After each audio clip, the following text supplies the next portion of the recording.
तेरी वीडियो बना रहा हूँ। ऐसे बंदे से मिलाता हूँ जो 13 साल से इधर है।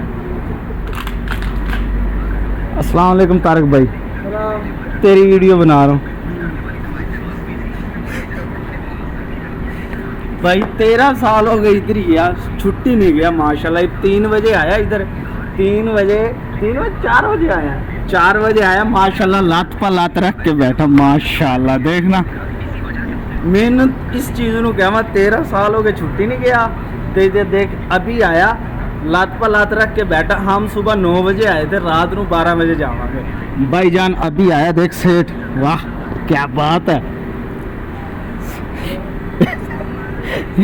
क्या बात है। फिर जी शिकायत ये है जी, सेठ पैसे नहीं दे रहे। वाह वाह वाह वाह। अस्सलाम वालेकुम दोस्तों, ये देखें 4 बजे आया था, और उस टाइम का मोबाइल चला रहा है। थोड़ी देर में उठ के चला जाएगा। जी जी तनख्वाह दे दो, बैठा है सुकून से।